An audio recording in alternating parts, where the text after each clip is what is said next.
Halo Sobat TRPL, kembali lagi bersama Palpot, podcast seru bareng anak-anak TRPL. Nah, di sini aku Salwa dan teman aku Rido. Nah, sini kita ditemani oleh teman-teman TRPL nih. Perkenalan dulu ya, dimulai dari yang cowok dulu, boleh dah. Oke, halo teman-teman semuanya. Kenalin, aku Farel dari TRPL Angkatan 2025. Oke, halo semua. Perkenalkan, aku Alicia Intan dari TRPL 25 juga. Oke Ridho, hari ini mau membahas apa nih? Jadi hari ini kita bakal bahas yang seru-seru nih Salwa. Kita bakal bahas tentang beasiswa unggulan. Beasiswa unggulan, nama yang familiar ya. Benar banget. Dengar-dengar tahun kita ini menerima beasiswa unggulan itu. Nah, kalau boleh tahu, sejak kapan kalian tertarik mendaftar beasiswa unggulan ini dan apa hal yang memotivasi kalian? Boleh dari Farel dulu. Oke, kalau dari aku, aku udah mulai ngepoin beasiswa unggulan ini dari awal-awal kelas 12 sih. Soalnya sembari aku meriset tentang perguruan tinggi mana yang akan aku pilih, aku juga ngeriset kira-kira beasiswa mana aja yang ada di perguruan tinggi tersebut, dan aku menjadikan beasiswa tersebut sebagai salah satu pertimbangan aku untuk mendaftar di perguruan tinggi tersebut, terutama di UGM ini, karena di sini banyak banget pilihan beasiswanya, dan termasuknya adalah salah satunya adalah beasiswa unggulan ini. Jadi aku untuk dari kapan mulai tertariknya tuh, kalau nggak salah dari awal-awal kelas 12 gitu, udah mulai searching dan nemu beasiswa unggulan ini lewat di TikTok gitu. TikTok. Algoritmanya keren sih. Keren. TikToknya. Ya kayak algoritma aku sih. Kamu gimana Ridho? Algoritma Jujur TikTok kamu? algoritmanya komedi semua. Oke. Gitu loh, asik-asik sih. Sesuai genre hidup. Tapi Oke. brain root ya. Ya, kalau aku sendiri sebenarnya sama sih, kurang lebih emang udah riset dari kelas 12 semester 1 bahkan, dan aku udah mulai nyicil ngumpulin sertifikat dan lain-lainnya dari SMA. Oh, info-info beasiswa unggulan tuh kalian dapat dari mana sih? Kalau aku sendiri sih dari internet sih, soalnya emang banyak gitu yang lewat di FYP aku, kebetulan anak-anak penerima beasiswa, jadi kan pengen tuh termotivasi. Banyak yang bikin JJ kok. Yes. JJ, oke, sesuai target pasar. Jadi salah satunya tuh target. Kayak Kita beasiswa kita bisa JJ. Oke. Lanjutnya nih aku mau tanya tentang beasiswa unggulan tuh sebenarnya apa dan siapa saja sih yang boleh mendaftar? Boleh dari siapa dulu nih? Yang cewek boleh. kamu dong. Untuk beasiswa unggulan sendiri sebenarnya terbuka untuk umum, terutama calon maba dan mahasiswa kalau nggak salah sampai semester 5. Mereka terbuka bebas sih, dan dibukanya hanya setahun sekali untuk semua kalangan dari S1, D4, D3 kalau nggak salah nggak ada sih, cuma S1 dan D4 aja. Dan S2, S3 Ya. juga ada. Terus kalau BU ini sebenarnya ada 2, di dalam negeri sama di luar negeri. Cuma kalau aku sendiri kurang tahu spesifiknya kalau yang di konsepnya di luar negeri itu gimana, tapi mungkin konsepnya mirip kayak beasiswa Garuda kalau dari pemerintah. Terus kalau BU ini sebenarnya yang menyelenggarakan itu dari Puslapdik dan juga Kemendikdasmen. Kemendikdasmen itu pecahan dari Kemendikbud. Kalau dulu kan cuma ada Kemendikbud, kalau sekarang udah dipisahkan. Setahu aku kalau yang luar negeri itu bedanya sama kita tuh di tes IELTS sih. Kalau mereka tuh kalau nggak salah harus ada sertifikasi bahasa. Kalau kita kan nggak perlu. Berarti semua orang bisa daftar beasiswa ini. Semua terbuka untuk umum, tidak memandang dari mana dia berasal. Betul, seluruh Indonesia bisa. Oke, di BU sendiri itu apa sih keuntungan yang dapetin dan fasilitas apa yang kalian dapatkan? Kalau di BU itu, kalau dari fasilitas yang didapatkan, yang pertama itu ada biaya pendidikan. Jadi biaya pendidikan kita UKT itu di cover dari pertama kita resmi jadi awardee sampai kita lulus. Jadi kalau misalkan kita awardee-nya dari awal kuliah dari semester 1, berarti dari semester 1 sampai lulus. Kalau misalkan yang baru daftar di semester 3, berarti dari semester 3 sampai lulus gitu. Terus untuk tambahannya itu juga ada biaya hidup dan juga biaya buku, penunjang buku. berarti dapat uang saku, Iya. uang UKT, semua dibayarin nih. Mau banget. Mau banget. Terus nih buat teman-teman yang mungkin tertarik atau baru tahu apa itu BU, kira-kira ada nggak sih persyaratan khusus yang sering kayak para pendaftar itu sering lupain atau kayak sering terlewat? Sebenarnya harusnya dari semua persyaratan yang tertera harusnya nggak akan ada yang terlewat, karena itu semua penting, karena kita kan seleksi dari berkas. Kalau dari berkas intinya semua berkas harus ini sih terpenuhi gitu. Kalau aku sendiri dulu susahnya cuman apa ya, esai apa mungkin cari apa ya, dosen ataupun guru yang bisa ngasih kita Surat rekomendasi. surat rekomendasi. Nah, terus habis itu kita juga nulis fakta integritas gitu, supaya apa itu kayak perjanjian sebelum kita mendaftar kalau misalnya kita tuh nggak terdaftar di beasiswa lain gitu. Kan suka lupa gitu, ataupun format suratnya itu kadang ada yang nggak tahu atau gimana, itu ternyata tuh semua ada di laman BU nantinya. Waktu itu aku sempat kebingungan sih nyarinya di mana template-nya gitu. Itu berarti ada banyak banget ya dokumennya ya? Lumayan. Itu kira-kira apa aja sih yang paling penting yang nggak boleh dilewatin sama pendaftar gitu? Surat rekomendasi sih. Iya, surat rekomendasi. Esai.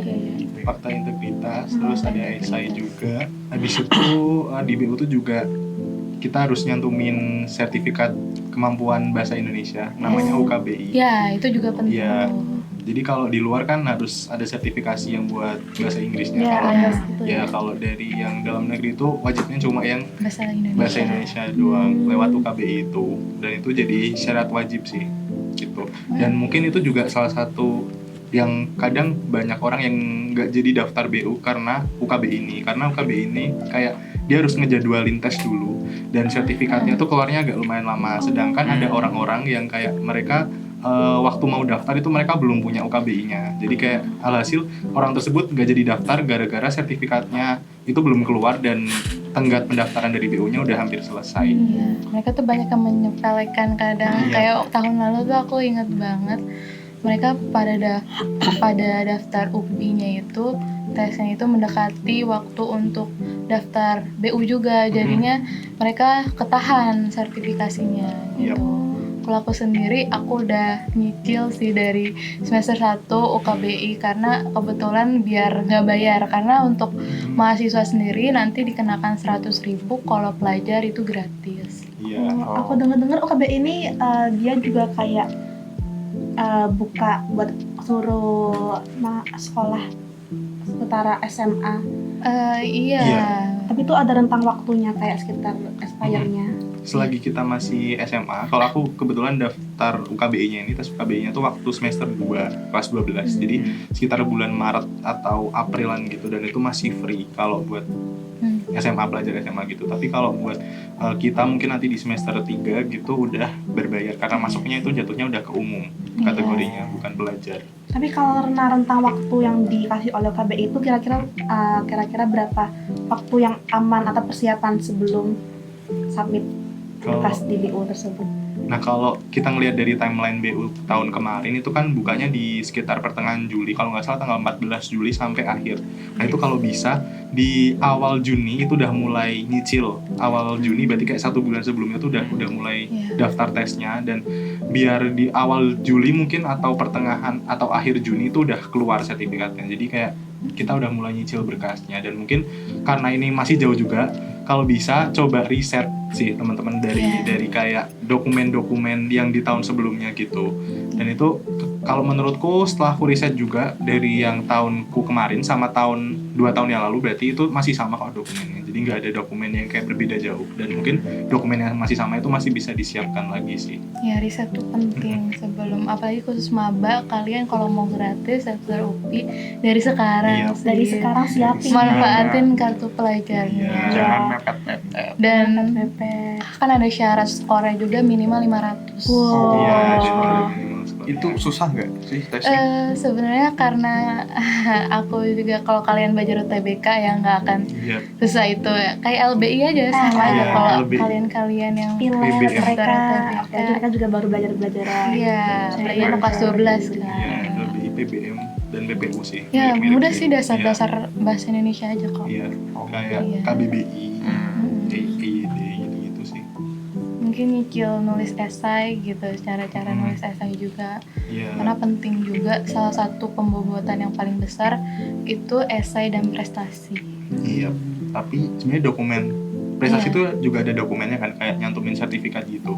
Yes. Tapi kalau di websitenya itu sebenarnya opsional. Jadi kalau misalkan nggak ada prestasi, itu nggak apa buat coba daftar dulu aja. Ya. Karena di situ sifatnya opsional. Tapi kalau ada itu akan jadi nilai tambah sih. Sama ada kita juga sempet nyantumin kayak sertifikat organisasi gitu. Sebenarnya bebas sih sertifikat yang harus dicantumin, cuman ya akan ada nilai plus kalau ada sertif, dan kalau misalnya kita nggak ada sertif, otomatis kita nggak punya nilai pendukung gitu, kecuali kita kuatin di esai. Iya. Ngomong-ngomong masalah sertifikat nih, kan kalian sekarang ada di TRPL, yang dimana itu mesti meranahnya ke IT. Kan ada nggak sih sertifikat yang kayak berhubungan dengan IT, atau kalian di luar ranah IT nih sertifikatnya? Nah, kalau aku daftarnya kemarin kan waktu maba di bulan Agustusan. Jadi aku di SMA tuh belum ada satu sertifikat yang kayak di lomba di bidang IT gitu. Jadi kayak aku masih nyantuminnya lomba-lomba yang general aja sih, kayak misal esai, terus juga KTI gitu-gitu. Yes, sama aku juga waktu itu kebetulan aku lombanya tentang IPA, nggak terkait IT, jadi aku nggak cantumin sih, nggak harus berkaitan dengan bidang aku. Dan aku juga sempat nyantumin ini, kalian yang anak-anak SMK, kalian punya keahlian profesi kayak di BNSP, itu bisa banget dicantumin. Kemarin aku sempat nyantumin keahlian aku sebagai barista. Oh, keren banget. Iya, aku Barista nyantumin. ternyata. Barista. Jarang lihat, jarang denger juga. Ada Sudah lihat nih? sertifikat profesional juga di Oh. bagiannya.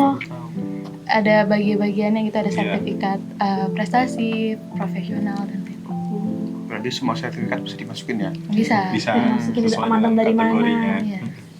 Oke. Aku mau tanya nih, kan tadi udah ya berkas-berkas semuanya. Proses selanjutnya tuh apa sih dari BU ini? Nah, setelah tadi kita bikin esai dan mengumpulkan semua berkas-berkas yang ada sesuai dengan yang ada di ketentuan BU, itu kalau misalkan udah dinyatakan lulus di tahap administrasi, langsung ke tahap wawancara gitu. Dan di BU ini cuma ada 2 tahapan aja sih, jadi dari administrasi terus ke wawancara Oh. gitu. Habis itu langsung dinyatakan jadi awardee kalau misalkan lulus di tahapan wawancara gitu. Tapi aku masih kepo nih, Ridho. Aku masih kepo Apa nih? tentang motivation letter yang mereka buat. Oke. Itu ada tips and trick atau penyusunan bagian-bagian yang mungkin bisa menjadi highlight untuk para calon-calon pendaftar BU ini. Kalau dari aku sendiri kemarin di esai, aku tuh kebetulan kemarin tuh temanya tentang teknologi juga, jadi berkaitan dengan jurusan aku. Aku malah merasa beruntung ya, karena nggak mudah kan kalau misalnya berbeda gitu prodinya.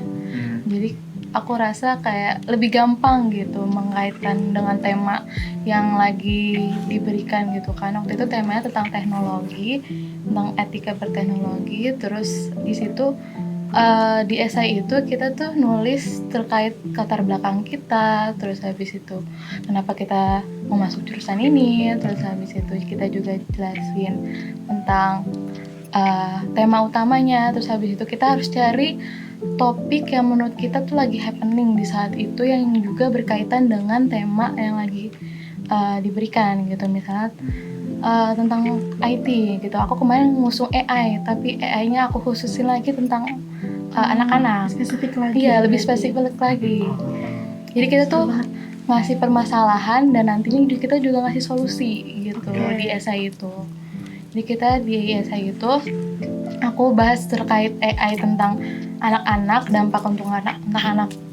Dulu kan lagi happening banget tung sahur dan lain-lainnya. Oh iya, berentet Itu ya, aku itu. bahas dari sisi psikologis ataupun sisi kembang anak gitu. Nanti gimana sih gitu? Baikkah animasi-animasi zaman sekarang kalau pakai AI, karena kan secara pikiran tuh nggak logis ya, tungtung sahur itu kan ibaratnya bukan manusia ataupun lain-lainnya, dan itu terbuat dari AI gitu. Terus habis itu kita kasih masalah, kita juga kasih solusi. Nah solusinya itu nanti yang akan kita bantu untuk kembangin saat kita nanti keterima di beasiswa ini, kita kembangin saat kita menempuh masa studi di sini gitu. Ada kontribusinya gitu. Ya, nanti kita Apa harus di- mengusung sebuah kontribusi sih. Tuh. Kurang lebih kalau aku juga sama sih kayak Alisa. Kalau Alisa kan dia mengangkatnya masalah tentang AI. Nah kalau aku kebetulan aku mengangkat masalah yang aku tuh sebenarnya ambil masalah ini tuh dari aktivitas yang relate ke aktivitas masa lampauku di SMA. Kenapa? Karena biar aku bisa nyeritainnya tuh dengan berdasarkan kalau misalkan aku ini udah pernah melakukan ini. Jadi kayak aku ini udah pernah melakukan hal tersebut. Jadi kayak ibaratnya aku udah punya portofolio lah buat di bidang itu. Nah, aku kebetulan ambil masalah di bidang lingkungan karena aku punya beberapa pengalaman juga waktu SMA dan itu lebih terfokusnya ke bidang lingkungan. Jadi aku menautkan antara teknologi dengan lingkungan itu sendiri gitu. Kebetulan kalau aku waktu itu angkat masalahnya itu terkait sebenarnya kesadaran diri masyarakat di Indonesia terkait lingkungan itu masih kurang, dan aku kayak menginisiasikan suatu teknologi yang gimana itu bisa membantu masyarakat untuk meningkatkan kesadaran mereka lebih jauh sehingga mereka kayak bisa lebih peduli terhadap lingkungan dan menjaga lingkungan ini gitu sih. Karena kalau menurutku esai ini sebenarnya tergantung preferensi masing-masing juga, tapi terkait masalah yang diambil itu kalau bisa masalah yang emang kalian relate gitu. Jadi kayak kalian tuh di waktu nulis esai itu punya backingan cerita yang emang itu tuh aku udah pernah ngelakuin ini gitu. Jadi ibaratnya kayak kita tuh bukan omong kosong doang di esai ini tuh, kita nggak cuma ini mungkin dari jurinya atau dari pihak penyelenggaranya itu nganggap kalau misalkan ini berarti esainya tuh lebih masuk akal dan lebih possible karena si anak ini udah punya aktivitas di masa lalu gitu terkait bidang yang berkaitan dengan apa yang dia tulis gitu sih. Relatable sih. Tadi kita didengar dari kedua background teman kita ini, mereka beda sih ambil risetnya. Kayak si Alisa sendiri dia ngambil dari pengalaman anak-anak sekarang yang dimana mereka udah termakan oleh AI seperti brain rot, tung sahur sama, dan Farel ini dia ternyata ambil dari kisahnya sendiri tentang masalah lingkungan ke teknologi. Keren banget. Keren. Selanjutnya nih aku mau tanya tentang waktu seleksi wawancara. Nah itu pertanyaan apa sih yang biasanya muncul atau paling susah deh? Ini takutnya tiap lagi kita kan Gen Z takut wawancara biasanya ya. Ada tips and trick atau hal-hal yang mungkin bisa kita waspadai dulu sebelum. Oke, mungkin dari gue kalau aku sendiri waktu itu sebenarnya beda-beda yang aku ketahuin, soalnya kebetulan teman aku juga ada yang wawancara beasiswa dan ternyata pertanyaannya ada beberapa yang beda-beda, cuman dari garis besarnya di sini kita ditanyain terkait kenapa kita ngambil prodi ini, tujuan kita itu ke depannya mau seperti apa, lebih ke jalan hidup kita nanti ke depannya kayak apa. Terus di sini kita juga ditanyakan terkait esai, tanggung jawabnya nanti gimana, karena kita di sini harus ngasih kontribusi gitu kan. Jadi mereka menanyakan gimana rasa tanggung jawab kalian untuk bisa mewujudkan solusi yang kalian paparin di esai. Terus habis itu juga ditanyain kehidupan kita 5 tahun ke depan dan lain-lainnya dari sisi psikologis dan lain-lainnya. Terus juga pendapat pribadi sih kebanyakan juga, karena itu penting juga mungkin buat mereka terkait pandangan hidup kita ke depannya gitu. Dalam mengelola uang, misalnya kalau misalnya kita keterima, kita akan seperti apa tindakannya dan lain-lain. Kalau misalnya kita nggak terwujud nih gitu kan, kontribusinya nggak ada gitu, gimana. Dan itu sih, so far aku ditanya seperti itu. Iya, kurang lebih sama sih kalau aku waktu itu ditanyain kenapa milih, kebetulan kita kan D4 kan vokasi kan, nah itu kayak ditanyain kenapa milih vokasi, kenapa nggak S1 aja gitu, kayak si bapak-bapak pewawancaranya itu tanya kenapa lebih milih D4 gitu daripada S1, kayak apa yang menjadi perbedaannya. Nah itu mungkin itu juga bisa jadi salah satu faktor sih, kayak dari kita memahami sendiri prodi yang kita prodi kita gitu, kayak dari kita pemahaman kita terkait prodi kita, terus juga terkait jurusan yang kita ambil tuh mungkin bisa bikin kita jelasin lebih enak gitu ke bapaknya, kayak kita tuh bener-bener yakin kalau misalkan kita milih prodi ini, bukan kayak cuma main-main doang. Karena di beasiswa ini kan juga dilihat dari komitmen kita kan buat 4 tahun ke depan ini kita nggak boleh kayak asal mengundurkan diri atau Iya. tiba-tiba kayak pindah ke jurusan lain. Jadi dari situ tuh kayak bapaknya mungkin lebih ke ngecek seberapa besar sih komitmen kita ketika kita mendaftar beasiswa ini dengan jurusan yang udah kita pilih dan kita masuk di jurusan itu. Terus mungkin terkait plan gitu juga ya ditanyakan, dan kalau menurutku sebisa mungkin dijawab dengan sespesifik mungkin, kayak tujuan kamu kira-kira di kuliah ini kamu udah punya rencana buat apa aja, kayak misalkan ikut lomba kah, organisasi, ataupun join semacam komunitas volunteer gitu itu mungkin sebisa mungkin dirincikan dan kayak dikasih alasan lah kenapa sih kamu memilih aktivitas itu gitu. Terus juga kalau aku kemarin sih lebih kayak ditanyain dia sih terkait personal kita, terus juga terkait esai kita, jadi sebisa mungkin kayak paham lah terkait esai kamu tuh yang kamu tulis tuh apa, biar bapaknya tuh juga yakin sebenarnya kayak kalau misalkan esai itu benar-benar kamu tulis sendiri gitu loh, karena kamu paham seluruh isinya gitu. Jangan riset, AI. belajar, Iya, jangan AI belajar. dulu. Iya, jangan. Dulu. Tapi lihat dari teman-teman kita juga keren banget kan, udah kayak nge-planning gimana ke depannya harus kontribusi seperti apa.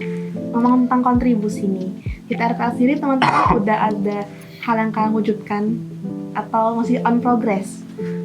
Sejauh ini aku sih masih on progress sih. Kebetulan salah satu kontribusi aku waktu itu adalah bisa menjadi game developer, dan ya saat ini aku masih merintis aja sih berbuat game gitu, ikut organisasi banyak-banyak, dan kebetulan kan ada mata kuliah Oh iya.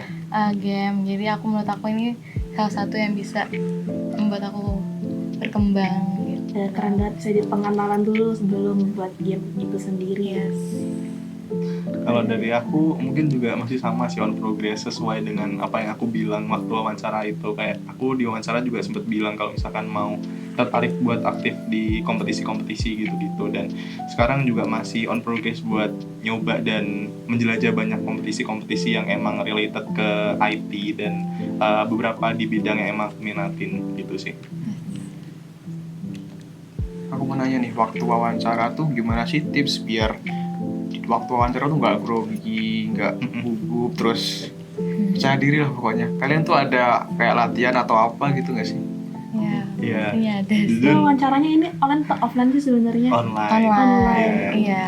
Jadi kayak kita kan udah dapet nih pengumuman lolos ke tahap selanjutnya dari tahap administrasi itu. Nah itu kita nanti dapat semacam jadwal gitu. Jadi wawancaranya tuh beda-beda sebenarnya, kayak udah ada jadwalnya masing-masing. Jadi kayak kita dapat misal di jam 10 di hari Minggu atau Sabtu gitu kalau nggak salah juga ada, dan di situ kayak udah dicantumin gitu linknya. Jadi kita emang harus udah masuk ke link tersebut sebelum jamnya. Terus kalau menurutku persiapannya tuh lebih kayak ke latihan gitu sih, latihan dan coba riset terkait pertanyaan-pertanyaan yang mungkin akan muncul gitu. Itu banyak sebenarnya di Instagram, terus di TikTok, kalau misalkan nyari di Google tuh juga ada, dan mungkin kalian bisa pakai AI buat coba latihan sih kalau menurut, karena itu juga berguna juga gitu. Yes, kita kayak kalau aku waktu itu jadi aku sama teman aku kayak ada timbal balik gitu. Jadi kita latihan bareng, terus nanti mereka koreksi kekurangan aku di mana, apa aku jelasinnya nervous atau apa. Karena sejujurnya wawancara itu salah satu part yang paling penting, karena banyak teman aku yang gugur di sana juga. Dan waktu itu aku juga dapet tips and trick dari Karting yang aku tahu dia juga beasiswa unggulan. Tipsnya tuh kalau nggak salah ketika kita ditanyakan, nanti ketika kita misal kita nggak dapat beasiswa unggulan itu, bagaimana mimpi kontribusi kita, apakah kita ditanyakan pas esai itu nanti ada kontribusinya nih, mau ini gitu kan, kalian harus membuat proyek dan lain-lain, dan kalian di situ menuliskan jika biaya dari beasiswa unggulan ini bisa membantu untuk memperkembangkan project kita gitu ke depannya. Tapi kalau misalnya enggak gimana? Itu kan kalau kating aku tuh kita tuh jangan seakan-akan kita tuh butuh duit itu banget gitu. Jadi mau kita nggak diterima ataupun enggak, ya mimpi kita harus tetap berlanjut gitu. Dream and money. Iya. Jadi suasana kita tuh nggak hanya membutuhkan uang dari beasiswa unggulan ini, tapi emang benar-benar uang dari beasiswa unggulan ini itu tuh kesannya bisa membantu kita. Kalau misalnya mereka tidak bisa membantu kita, ya tidak apa-apa gitu. Jadi kesannya jangan ngemis kali ya bahasanya, soalnya banyak sekali yang mereka tuh menulis kayak saya harap Bapak bisa mempertimbangkan saya untuk diterima di sini, karena kalau jika tidak dan lain-lainnya itu kan berarti kan agak kurang berkomitmen dalam mewujudkan mimpi itu gitu. Karena bagaimanapun di SI itu kita berkomitmen kalau misalnya maupun beasiswa ini diterima atau enggak, mimpi itu harus tetap terwujud. Keren banget. Motivasi juga nih jadinya. Motivasi. Gitu. Ya mungkin aku nambahin juga kalau di ESA itu benar-benar kita harus berorientasi sama kontribusi apa yang mau kita berikan. Jadi jangan sampai kayak kita ngungkit-ngungkit terkait masalah biaya hidup atau dana lain. Iya, Jadi kayak- jangan. Iya. Jadi kayak benar-benar di ESA ini Fokus kayak aja, Mam. fokus aja ke masalah yang kamu Iya. angkat itu sampai akhir. Itu kayak kalau kamu misal mau menautkan dengan semacam pengalaman yang kamu punya, ya udah pengalamannya aja gitu. Iya. Tapi jangan sampai terkait ke mungkin Masalah ekonomi masalah sih. ekonomi dan keuangan, Iya, karena di sini kita basisnya kan prestasi Ya, gitu. betul. Jadi untuk orang-orang yang middle class mungkin tidak punya surat SKTM dan lain-lainnya, itu akan menjadi kesempatan besar buat mereka dapat beasiswa justru, karena kan banyak tuh dari mereka yang susah dapat SKTM ataupun KIPK. Jadi beasiswa unggulan ini salah satunya menjadi titik balik mereka Iya, sih menurut aku. kayak opsi yang benar-benar oke banget sih. Terutama buat aku juga, karena kayak menurutku ini sangat oke karena nggak perlu butuh surat-surat yang emang semacam KIPK ataupun Iya. SKTM, dan berbasisnya prestasi gitu. Jadi kayak semua orang bisa nyoba sih sebenarnya. Betul. Jadi semua orang punya kesempatan. Semua orang punya kesempatan yang sama. Selain aku kagum sama mereka berdua, juga kagum banget dari BU-nya, ternyata mereka sangat open buat semua orang. Lagi itu dia ingin ada mimpi, dia ingin belajar, Iya. Yes. mereka sangat open untuk kita buat kita berkembang dan kita menyediakan. Iya. Terus mungkin tadi pertanyaan yang kayak gimana cara mengatasi buat grogi dan lain sebagainya. Kalau menurutku itu kalian waktu wawancara, siapin wawancara tersebut dari kayak dari misal jam 10, nah itu udah dari jam 8 gitu udah standby. Karena jujur persiapan tuh juga ngaruh banget. Ketika misal nih kita nyiapinnya mepet dan tiba-tiba wifi kita nge-lag, itu kayak itu menurutku itu bisa bikin salah satu faktor yang bisa bikin kita grogi terus nervous, karena kayak kita udah panik duluan dan jadinya kayak nggak mood gitu ya gitu. Jadi kalau menurutku kalau misalkan kalian sampai di wawancara itu kalian coba tahu dulu nih kayak di kos kalian sebenarnya wifi-nya remote atau enggak. Kalau misalkan remote, mending cari tempat lain. Jadi kayak di jauh-jauh hari itu udah kalian siapin gitu. Soalnya waktu itu aku juga di kosku sempat remote kan, dan aku sempat mau nyoba ke perpusat gitu. Tapi akhirnya aku balik ke kosku lagi, soalnya di perpusat kayaknya agak kurang juga kalau buat wawancara, karena nggak ada tempat yang kayak tempat khusus sendiri gitu. Gitu. Karena harus proper gitu Iya. pas wawancara. Dulu aku juga sempat modal ini sih, tambahan kayak penguat wifi. Iya. Karena jujur aja untuk nyari working space yang bisa sendiri kan susah gitu kan, karena emang harus benar-benar sendiri dan nggak boleh ada orang di sana dan harus tenang gitu kan. Makanya pilihan salah satunya ya cuma di kos, karena kebetulan kos aku cukup tenang, tapi wifi-nya yang dipertanyakan. Walau maupun kuota itu juga nggak berguna, makanya jadi aku ya beli penguat wifi lah gitu.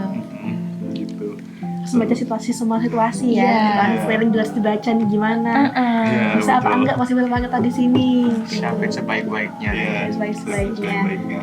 Terus juga mungkin aku mau nambahin lagi kalau sebenarnya di UGM ini tuh punya forum BU GM. Betul. Nah itu mereka nyediain semacam latihan interview gitu sama awardee-awardee-nya, awardee yang ada di forum tersebut. Nah kebetulan waktu itu aku ikut, jadi waktu aku dapat pengumuman lolos dari tahap administrasi ke wawancara itu aku lihat di IG mereka kalau misalkan mereka open mentoring gitulah ibaratnya. Nah itu kayak di situ aku dapat latihan langsung, jadi kayak awardee BU yang dari UGM ini mereka jadi pewawancaraku dan aku disuruh jawab pertanyaan dari mereka, dan di situ juga dikasih kayak beberapa pertanyaan-pertanyaan yang emang mereka punya gitu dari tahun lalu, dan menurutku itu sangat membantu banget karena kalau tadi kan mungkin Alisa latihannya sama temennya gitu kan. Nah aku juga sempet sih ada latihan sama temanku, tapi aku juga pakai dari yang BU itu, forum BU bukan. Apakah si pewawancaranya ini memahami dari jawaban kita sepenuhnya atau jawaban kita ini sebenarnya panjang tapi muter-muter, jadi pewawancaranya nggak bisa memahami gitu sih.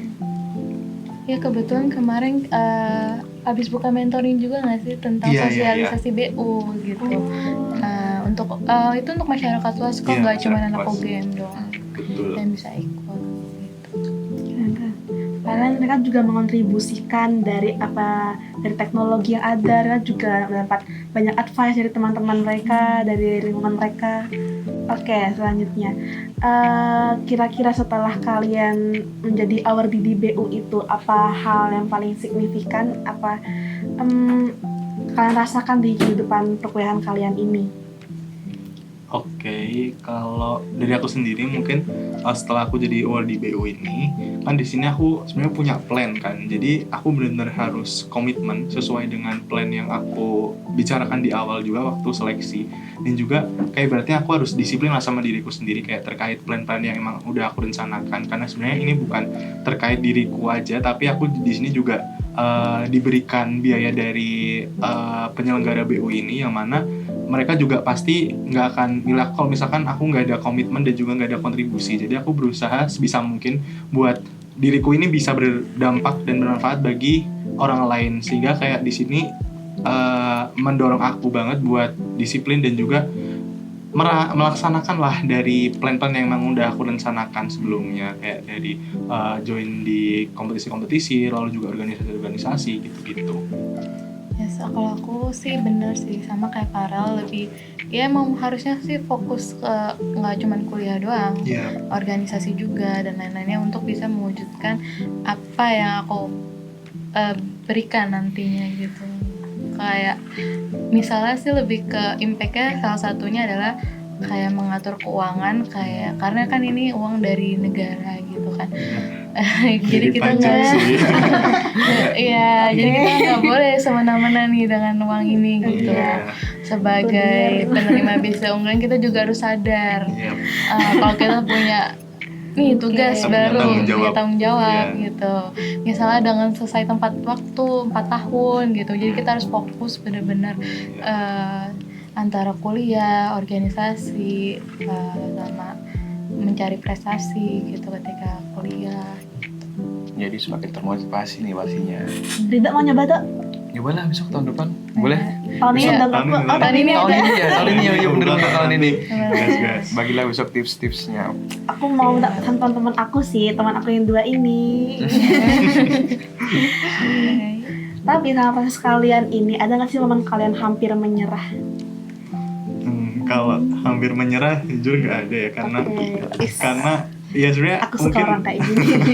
karena kalau menurutku ada sih kesulitan, itu pasti ada kalau kesulitan, tapi kalau sampai menyerah itu aku nggak akan sampai menyerah juga, karena aku juga pengen banget buat dapet beasiswa ini gitu.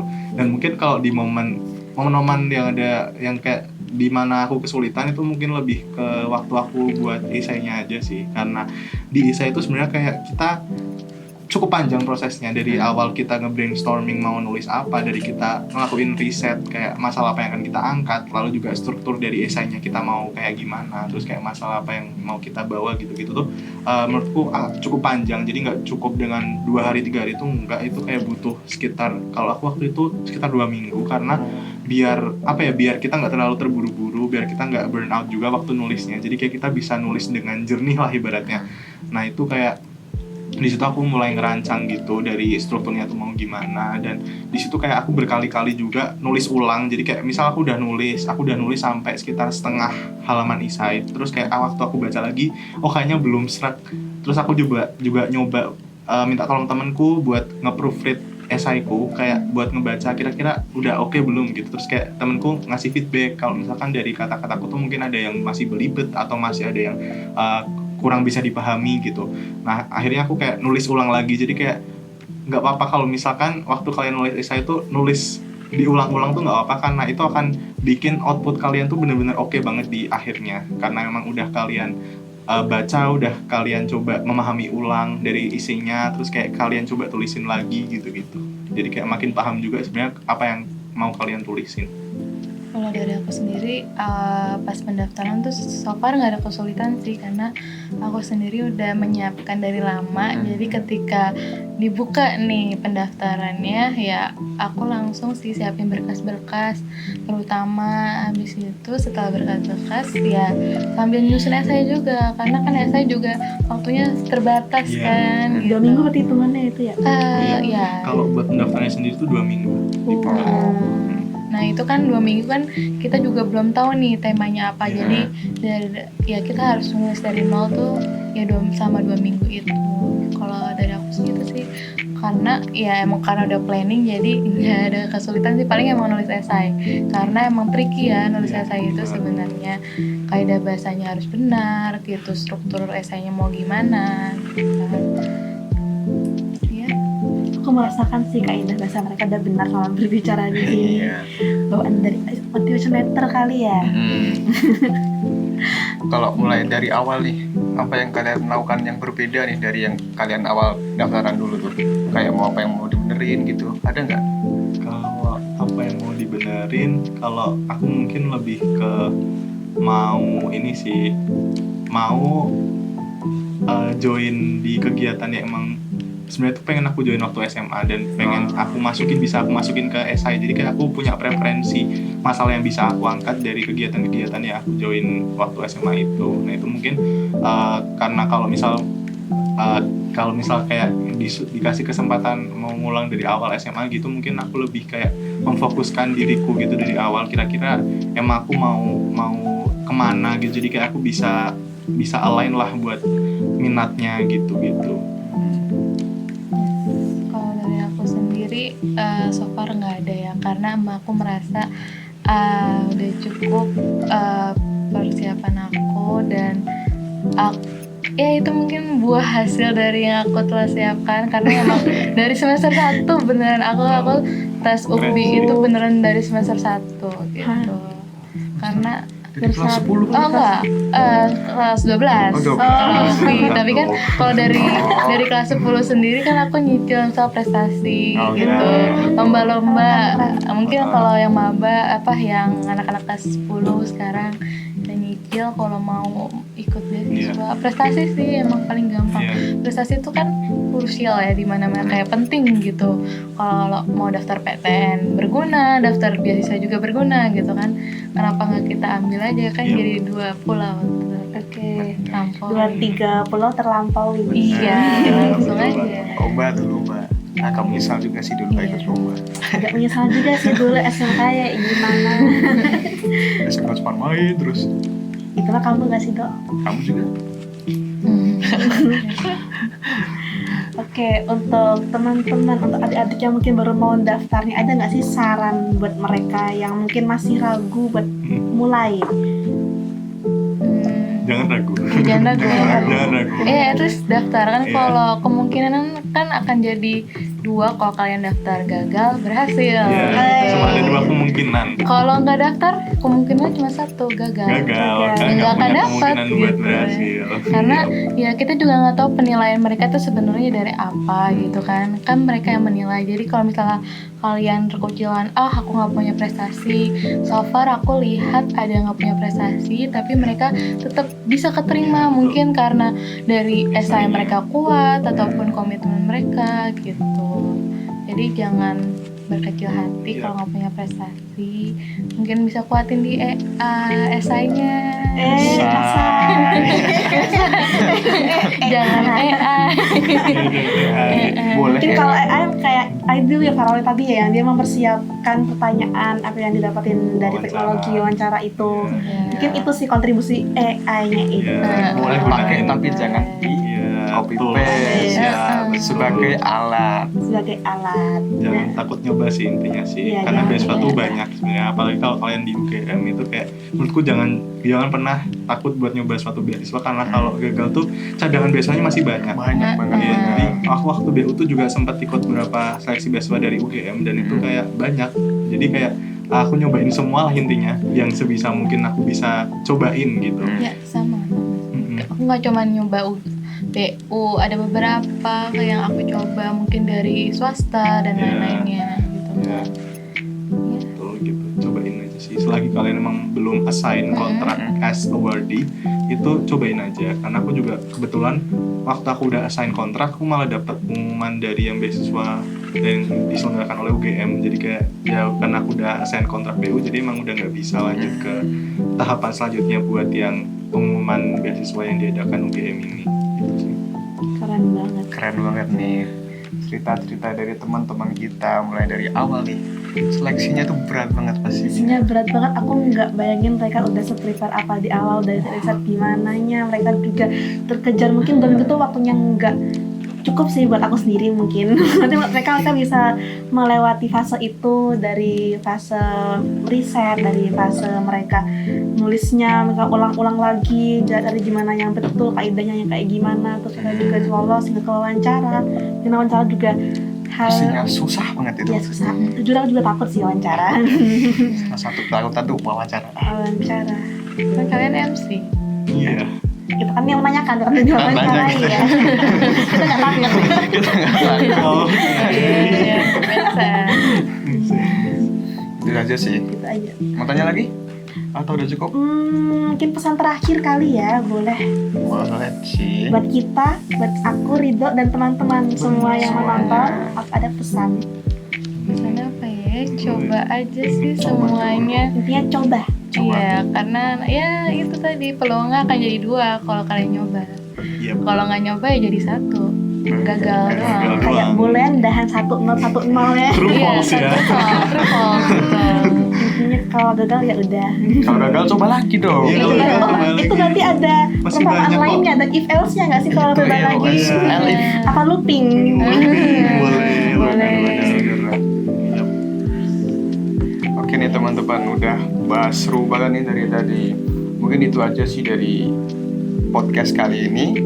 Terima kasih. Sampai jumpa di podcast selanjutnya. Bye bye.